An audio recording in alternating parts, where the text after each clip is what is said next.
All right, welcome to chapter 14. We'll be looking at reaction rates and chemical equilibrium in this chapter. Our first lesson deals with the average reaction rate and collision theory. So, fast versus slow reactions. Taking a quick look at an example. Very quick reaction there, very fast reaction, the combustion of alcohol. You guys have actually done this reaction, a piece of magnesium ribbon reacting with oxygen, burns very quickly. And then we have the rusting of iron, a very slow reaction that had a time lapse of 2-year period there. And lead 2 nitrate reacting with potassium iodide, again a very fast reaction. It went from white to yellow very, very quickly. But in chemistry, fast and slow are not very good terms to use. We need to use very specific terms. We need to know what does a fast reaction mean, what does a slow reaction mean, exactly how fast it is, exactly how slow it is. So we're going to take a quick look, first of all, at speed. And generally, we express speed as a distance, could be miles, over a unit of time. For instance, hours. Very common term here, especially once you start driving, is to talk about miles per hour, miles over hours, how much distance you will cover over a period of time. We can calculate the speed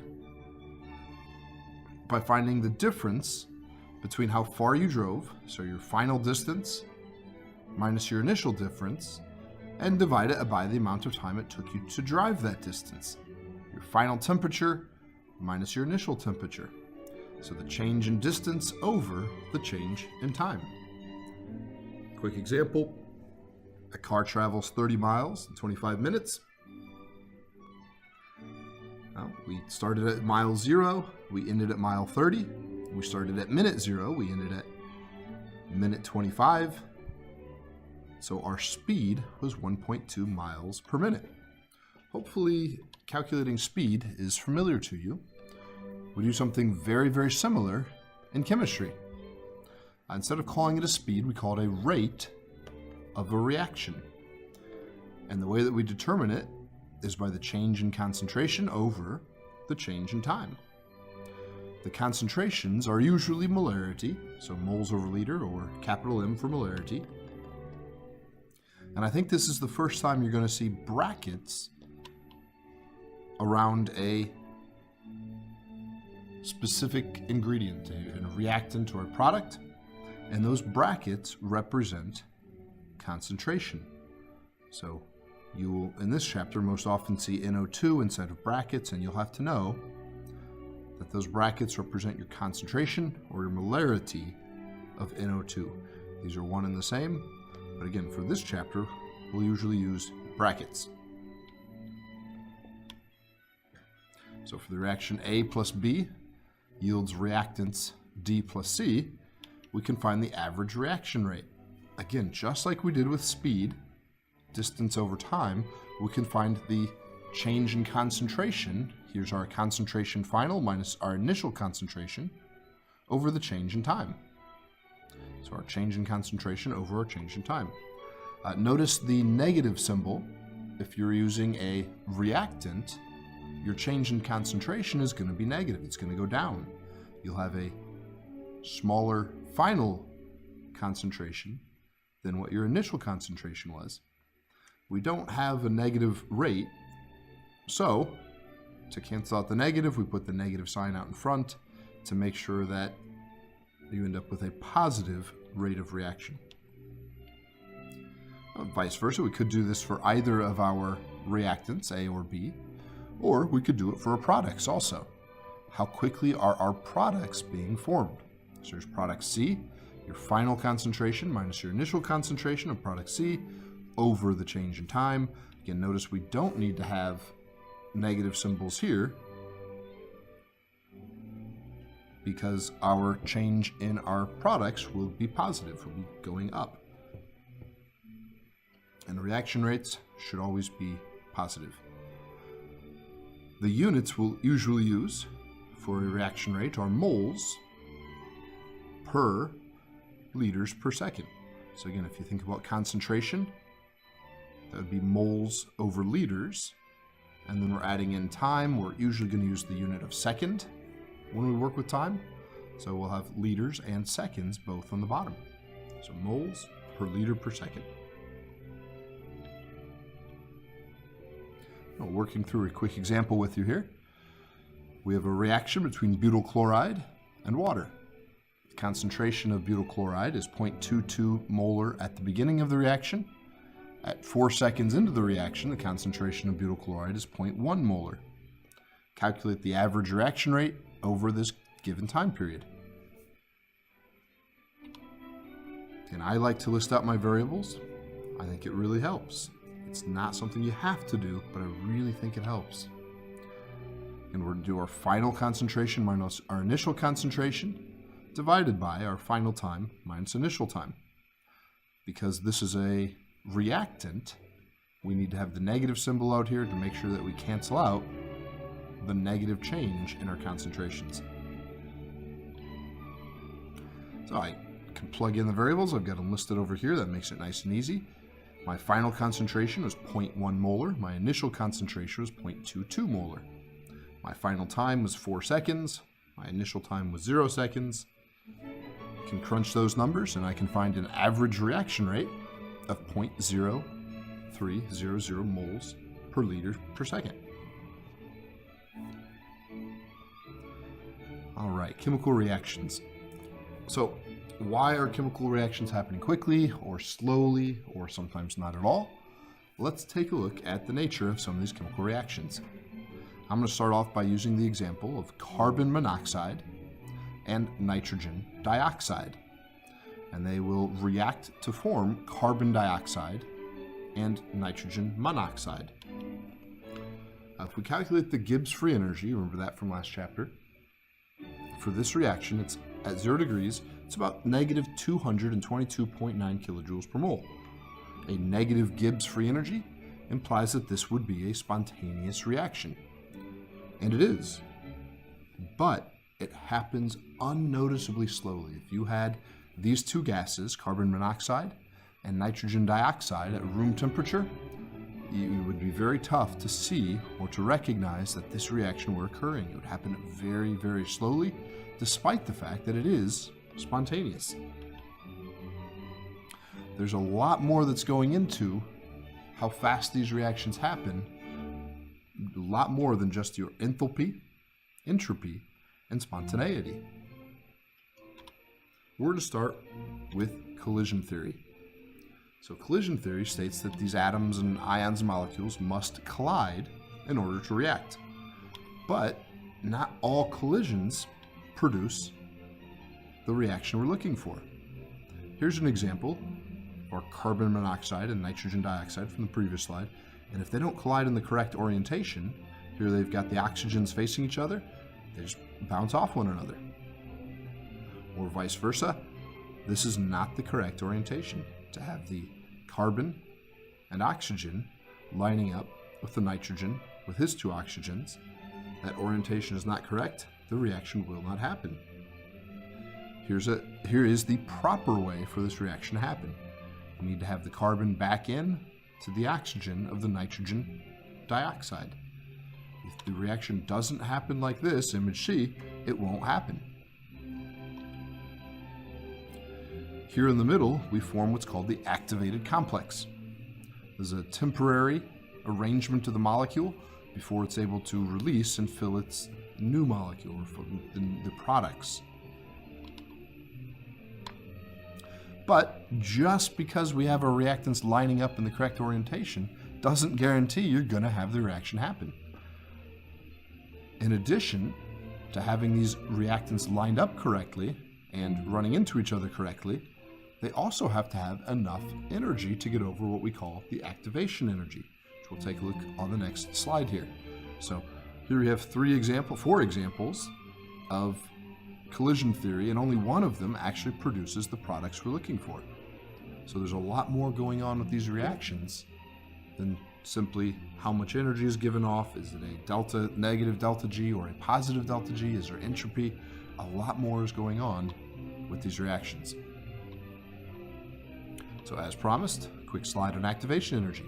Again, our difference between C and D on the previous slide, they both lined up correctly, but only image C did we get the desired products.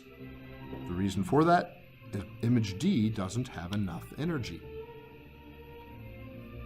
All reactions, whether they're endothermic or exothermic, need what's called the activation energy to form that activated complex. They need enough energy for that carbon monoxide, in this case, to combine and reform bonds with nitrogen dioxide.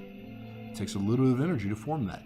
Even if energy, as is the case here, an exothermic reaction, even if the overall energy released is negative, we still need to put energy in order to get to this activated complex. And if you don't add enough energy, it doesn't matter when these two reactants collide.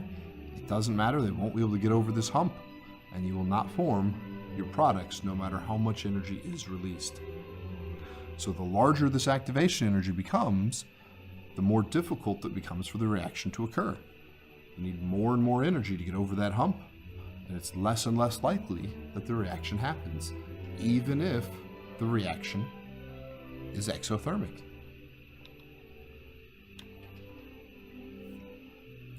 Next slide here talks about catalysts.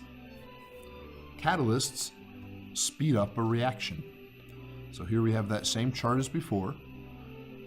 And if we just let the reaction, whatever reaction it is, this is just a basic example of a reaction. If we just let that reaction happen, it'd follow this red line. And there's a huge amount of activation energy. When we add a catalyst, we follow the green line.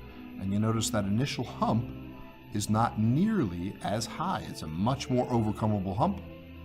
And that makes it a lot easier for the reaction to happen. A lot less energy has to go in, and this reaction is going to happen a lot faster. Notice catalysts are never used up in a reaction.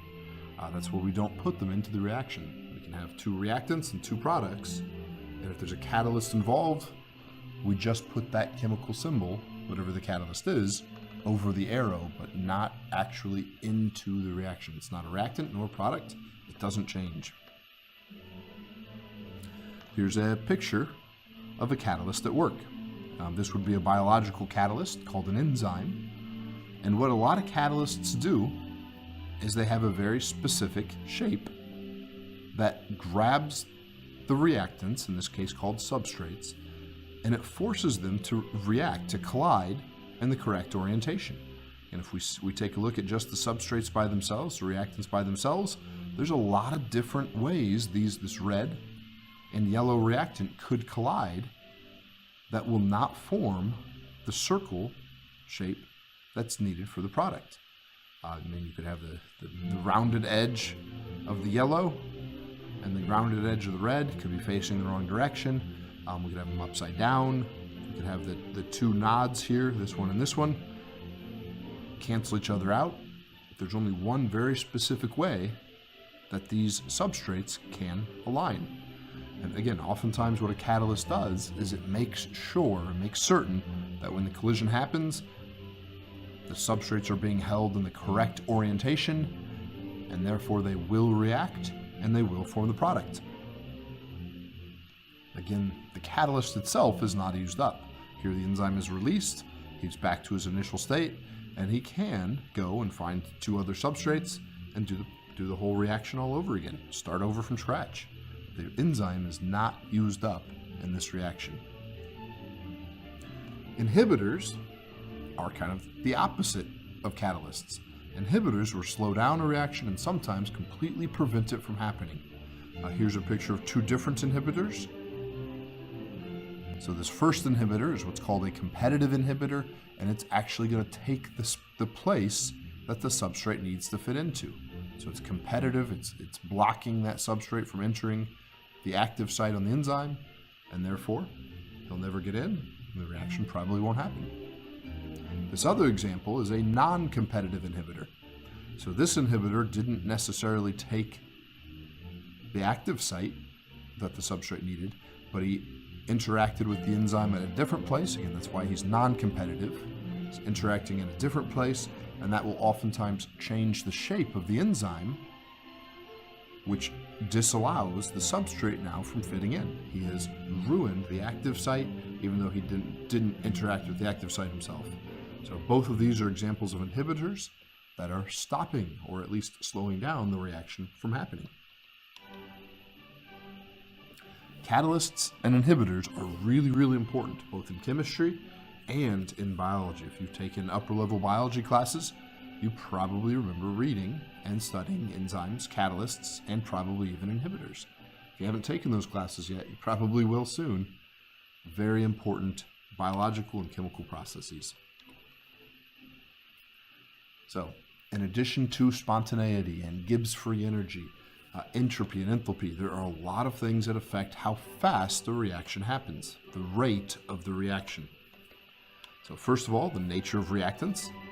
If you think about the reactivity series in the back of your periodic table, some metals are just more reactive than others. So a more reactive metal is going to be more quick to react in a reaction.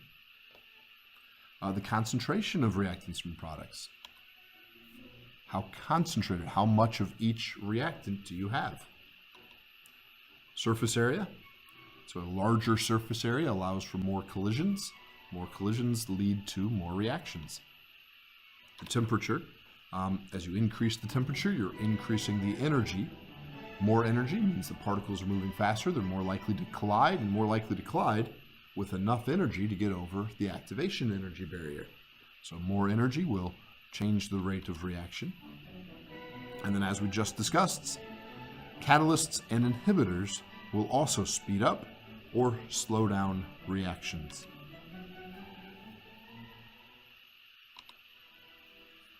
Got a homework? Take a look. See how you do.